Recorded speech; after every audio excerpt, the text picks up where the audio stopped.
Une boucherie mobile au cœur de Marchand-Famenne comme symbole du bain de sang social dénoncé par les syndicats. Et si derrière le comptoir semblent être davantage pointés les ministres et présidents du MR, qu'on ne s'y trompe pas, ce sont bien les deux partenaires de majorité qui sont visés. Il y en a un qui se cache derrière l'autre peut-être, mais au final, le MR et les engagés, ça reste des partis de droite qui feront des mesures asociales, complètement asociales. Une centaine de manifestants ont convergé ce mardi matin vers la place Toucré, œuvrant dans les secteurs associatifs, culturels, sociaux, dans les services publics, en mobilité, dans l'enseignement. Tous dénoncent ici une politique d'austérité qui fragilise les plus faibles et divise la société.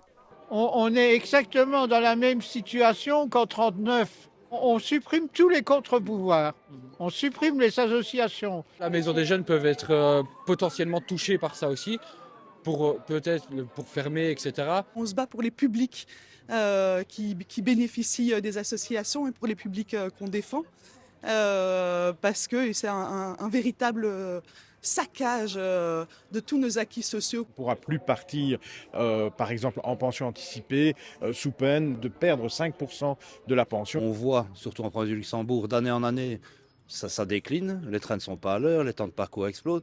En plus, je pense qu'il y a une volonté de mettre à mort les lignes locales.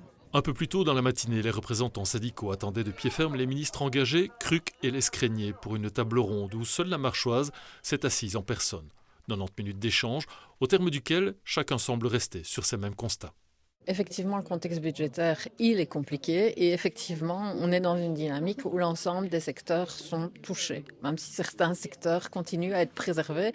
Et quand je pense au secteur de l'enfance notamment, c'est un secteur dans lequel on continue d'investir, dans lequel on va créer des nouvelles places. Ceci étant, effectivement, dans ce contexte budgétaire compliqué, aujourd'hui, notre volonté, c'est d'être toujours en lien et en dialogue avec les différents secteurs. On a été entendus, alors après, les réponses sont assez limitées, le contexte budgétaire est tel qu'il est. L'associatif doit faire sa part et là-dessus c'est vrai qu'on n'est pas vraiment en accord. D'un côté on a le discours de il n'y a pas d'alternative pour des économies et de l'autre côté il y a un discours de dire c'est pas une question seulement d'économie, c'est une question de projet de société et c'est une question de façon de voir le vivre ensemble et de construire le vivre ensemble que l'on défend. En milieu de matinée, le cortège s'est déplacé vers le rond-point de la Pirire où symboliquement les petits poissons ont formé le banc pour essayer de ne pas se faire manger tout cru.